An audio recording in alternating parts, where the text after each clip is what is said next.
So hey guys, first of all Jai Hind to all. आज था आपका दिल्ली पुलिस कांस्टेबल का एग्जाम, जिसकी शिफ्ट 1 छूट चुकी है। मेरे पास आज के एग्जाम का हर एक क्वेश्चन आ चुका है, तो हम बात करते हैं किस तरीके से एग्जाम आ रहा है। हमारा एग्जाम का जो लेवल रखा हुआ है वो सीएचएसएल जैसा है या फिर पहले एग्जाम जैसा आता था वैसा रखा गया है। इस वीडियो में हम बात कर लेंगे आपके इंपोर्टेंट टॉपिक्स की। तो शुरू हम कर लेते हैं इंपोर्टेंट टॉपिक से। पहले हम बात कर लेते हैं रीजनिंग के बारे में। देखो, रीजनिंग में क्वेश्चन स्टेटमेंट बेस्ड भी आ रहा है, जैसे हमारे और एग्जाम्स में आ रहे थे वैसे ही क्वेश्चन आपके एग्जाम में भी आ रहा है। बात करें क्लॉक कैलेंडर की, तो आज की शिफ्ट में एक भी क्वेश्चन क्लॉक कैलेंडर से नहीं दिखाई दिया है। बात करें टॉपिक्स की, तो आपके एग्जाम में जो क्वेश्चंस बने हैं वो आपके बने हैं स्टेटमेंट बेस्ड क्वेश्चन है।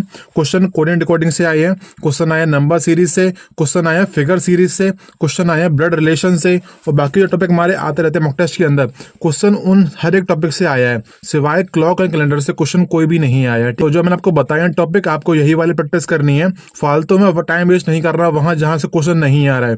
ठीक है, बात करें रीजनिंग में सेफ अटेम्प्ट की, तो रीजनिंग जो है वो बहुत इजी आई थी। 102 क्वेश्चन ऐसे थे जहां आपको हो सकता है कि उनमें ऑप्शन में आपको कंफ्यूजन हो जाए। बाकी रीजनिंग के 25 क्वेश्चन ही इजी हैं। अगर आपने एक साल दिया है तैयारी को तो आप बड़े आराम से 25 क्वेश्चन करके आए होगे आज एग्जाम के अंदर। और आपने थोड़ा बहुत टाइम भी दिया है तो 22-23 तो हर कोई करके आ रहा है। बिल्कुल सही अटेम्प्ट बता रहा हूं मैं। बात करें नए सब्जेक्ट की, जो हमारा रहने वाला है मैथ। मैथ जो है वो आपकी पहले के जैसी ही रखी गई है, कुछ ज्यादा टफ नहीं किया है। अगर आपने तैयारी अच्छे से करी है तो आप 15 में से मिनिमम 13 से 14 क्वेश्चन भी करके आ सकते हो। बात करें टॉपिक्स की, तो आपको टॉपिक मैथ के जो आपके हैं वो इस तरीके से हैं। आपका टॉपिक का नंबर सिस्टम से क्वेश्चन आ रहा है, क्वेश्चन आपका आ रहा है टाइम एंड वर्क से, क्वेश्चन आपका आ रहा है रेशियो से, क्वेश्चन आपका आ रहा है मेंसुरेशन से, जो आपका बिल्कुल फॉर्मूला बेस्ड ही आ रहा है। क्वेश्चन आपका आ रहा है profit and loss, percentage, average, decimal, simplification, simple interest, compound interest. तो ये आपके कुछ टॉपिक्स हैं जहां से क्वेश्चन एग्जाम में आ रहा है मैथ के अंदर।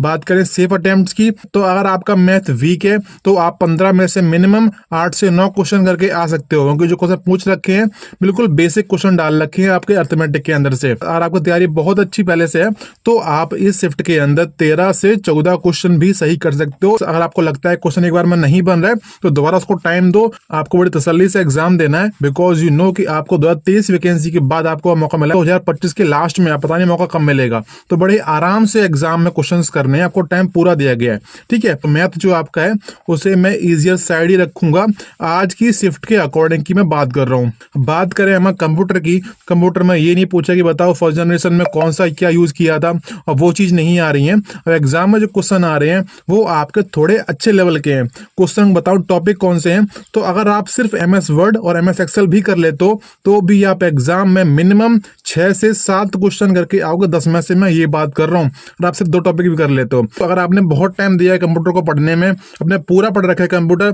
तो आप बता रहा हूँ तो आप 8-9 क्वेश्चन कर लोगे। भाई मैं इतना बता रहा हूँ कि कंप्यूटर के अंदर कोई भी क्वेश्चन कुछ अजीब सा नहीं दिया गया है। वही क्वेश्चन दिया गया है जो हमारे सिलेबस के अंदर होता है, वही क्वेश्चन एग्जाम में दिया गया है। ठीक, कंप्यूटर मैंने ये क्लियर कर दिया। जिसने कंप्यूटर पढ़ा ही नहीं है वो भी 3 से 4 क्वेश्चन कर देगा किस तरीके से, ऐसा बता रहा हूँ मैं। ठीक, जिसने पढ़ रखा है वो तो भाई 8 से 9 भी कर सकता है। इस लेवल का कंप्यूटर आ रहा है। मैं ये नहीं बोलूंगा कि कंप्यूटर इजी है, लेकिन जिसने मेहनत करी होगी वो इतने करके आ रहा है। और ये बात आप भी सुन लेना, और आप जब एग्जाम देने जाओगे आपको दिख जाएगी ये बात। ठीक है, नेक्स्ट हम बात कर लेते हैं 50 नंबर की, जो हमारा होने वाला है जीके। कि जीके में सबको डर बना है कि जीके कैसी आ रही है, बहुत टफ आ रही है, बहुत हार्ड आ रही है। मैं क्लियर कर देता हूँ, आपकी जीके जो आ रही है उसे ना तो मैं बहुत टफ बोलूंगा ना ही बहुत ईजी बोल सकता हूँ। ये बोल सकता हूँ कि यहाँ कुछ क्वेश्चन बहुत ईजी हैं, कुछ क्वेश्चन अच्छे लेवल के हैं। इसको हम लेके चलेंगे मॉडरेट के अंदर। अब हम बात कर लेते हैं कि जीके में टॉपिक कौन से इंपोर्टेंट रहे हैं या फिर कौन से टॉपिक से क्वेश्चन आया एग्जाम में, सीधे मैं ये क्लियर कर देता हूं। तो जीके में सबसे इंपोर्टेंट आपका जो रहा है वो आपका रहा है करंट अफेयर। अब आपसे जब कोई बोले करंट अफेयर के क्वेश्चन नहीं आए थे, करंट अफेयर के सिर्फ 2 क्वेश्चन थे, मैं बता रहा हूं कई लोगों से मैंने रिव्यू ले लिया है। कुछ बता रहे हैं करंट अफेयर के 15 क्वेश्चन थे, कुछ ने ये भी बोला है कि कम से कम 20 क्वेश्चन थे करंट अफेयर के। हम लेके चलेंगे 50 में से 15 से 20 क्वेश्चन के बीच में आपके थे करंट अफेयर, जो कि आपको बताऊंगा टॉपिक कौन से थे। बात करें हमारा सब्जेक्ट वाइज, तो आपका इंपॉर्टेंट है इकोनॉमिक्स, वहां से क्वेश्चन आ रहा है आपके एग्जाम में। तो मैंने आपसे पहले भी बोला था कि इकोनॉमिक्स बहुत इंपॉर्टेंट है, तो यहां से भी क्वेश्चन आपके एग्जाम में देखने को मिल रहे हैं। नेक्स्ट हम बात करें तुम्हारे पॉलिटी से भी क्वेश्चन है, क्वेश्चन हमारे हिस्ट्री से भी आ रहे हैं। जैसे कि बताया था मैंने कि मुगल काल बहुत इंपॉर्टेंट है, उसको पढ़ लेना, पढ़कर ही जाना। एग्जाम में क्वेश्चन आज भी आया, क्वेश्चन आगे भी आने वाला है। नेक्स्ट बात करें तो उसके बाद बात करें तो आपका आर्ट एंड कल्चर जो आपका होता है, तो वहां से भी 3 क्वेश्चन आपको मिल जाएंगे 50 में से। मैं ये क्लियर कर रहा हूं आपको, जिससे कि आपको बहुत फायदा मिलने वाला है। नेक्स्ट बात करें साइंस की, तो साइंस के अंदर से भी आपको देखने को मिलेंगे 2 से 3 क्वेश्चन आपको देखने को मिल सकते हैं, जो आपको मिलेंगे बायो से, आपको मिलेंगे फिजिक्स से, एक क्वेश्चन हो सकता है केमिस्ट्री से भी मिल जाए, बट मैं श्योर नहीं उसके बारे में। बट इतना बता रहा हूं कि साइंस से क्वेश्चन आ रहा है आपके एग्जाम में, तो आपने अभी तक नहीं पढ़ा था और आपको लग रहा है कि टाइम है अभी, तो पढ़ सकते हो। और आपका एग्जाम कल ही है, नई चीज नहीं पढ़नी है अभी, ठीक है। ऐसे बात करें टॉपिक वाइज कि इकोनॉमिक्स से आपको पढ़नी है नेशनल इनकम, जिसको बोलते हैं राष्ट्रीय आय, अगर आप वो पढ़ लेते हो तो आपका एग्जाम में क्वेश्चन करके आप आ जाओगे।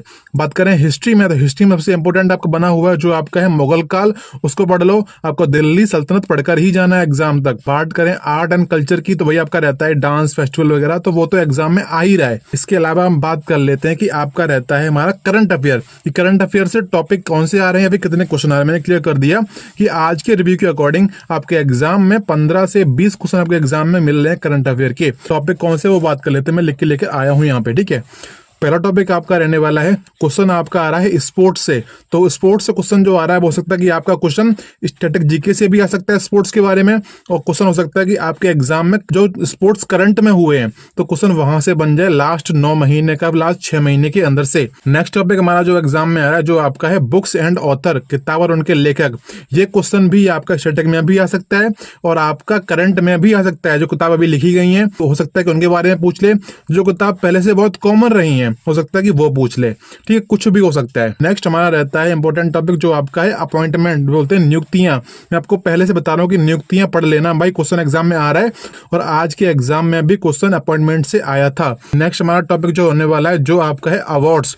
अवार्ड्स कौन से, जैसे हमारा होता है फिल्म फेयर अवार्ड, इसके अलावा भी जो अवार्ड हमारे होते हैं ग्रामी वगैरह जो हमारा होता है, वो किसे मिला है, कब मिला है, या फिर कौन सी संस्था इनको देती है। तो आपको इनको याद कर लेना, आपको यही पढ़ लेना है कि जो इनको ये अवार्ड दिया जाता है उनको अवार्ड के साथ में कितनी राशि दी जाती है, ठीक है। क्वेश्चन यहां से भी बन रहा है, मैं बता रहा हूं।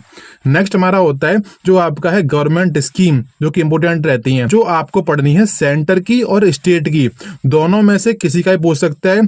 ज्यादातर उसका फोकस जो आपका है सेंटर की स्कीम पर है, बट ऐसा नहीं कि राज्य की नहीं पूछेगा, वो भी पूछ सकता है आगे की शिफ्ट के अंदर। आई थिंक आप समझ रहे होंगे मैं क्या बोलना चाहता हूं। इसके बाद हमारा टॉपिक जो होने वाला जो आपका है डेज एंड थीम, यहां से भी क्वेश्चन आ रहा है कि बताओ कि ये वाला जो स्पोर्ट्स डे कब होता है, स्पोर्ट्स डे 2025 में जो हुआ था उसका थीम क्या था। इस तरीके से क्वेश्चन एग्जाम में पूछा जा रहा है, मैं आपको ये क्लियर कर रहा हूँ, ठीक है। इसके बाद अगर बात करें तो मैंने क्लियर कर दिया आपको, कंप्यूटर से MS एक्सेल MS वर्ड पढ़कर जाओ बहुत अच्छे से।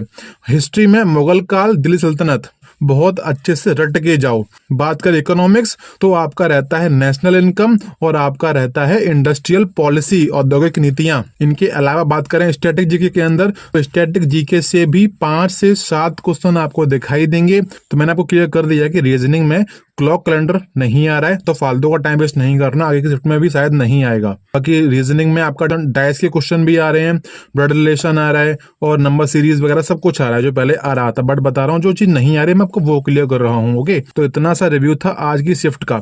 बाकी अगर आपको जानना है कि इसमें क्वेश्चन कौन से आ रहे हैं तो उसके लिए ज्वाइन कर लीजिए टेलीग्राम, वहां मैं बताऊंगा कि क्वेश्चन किस तरीके से आ रहे हैं, आप रियल क्वेश्चन जो आने वाले हैं जीके के वो आपको कहाँ मिलेंगे, ठीक है। ज्वाइन कर लो टेलीग्राम का जो लिंक है मैंने पिन कर दिया कमेंट बॉक्स के अंदर, वहां से ज्वाइन कर लोगे। अगर लिंक काम नहीं करता है सर्च कर लेना जाके सिलेक्शन जर्नी, मिल जाएगा टेलीग्राम, ठीक है। बाकी इस वीडियो में इतना ही था और आगे की जो शिफ्ट होने वाली है उनके अकॉर्डिंग मैं लेके आऊंगा एक क्लास जो करंट अफेयर की होने वाली है। अगर आप वो कर लेते हो आपको एग्जाम में क्वेश्चन वहीं से बन जाएगा, तो मैं आपको बता रहा हूँ, ठीक है। बाकी अगर आपको रिव्यू पसंद आया है तो वीडियो को लाइक कर देना और चैनल पे अगर नए हो तो सब्सक्राइब कर लेना, बाकी टेलीग्राम ज्वाइन कर लो। थैंक यू, जय हिंद।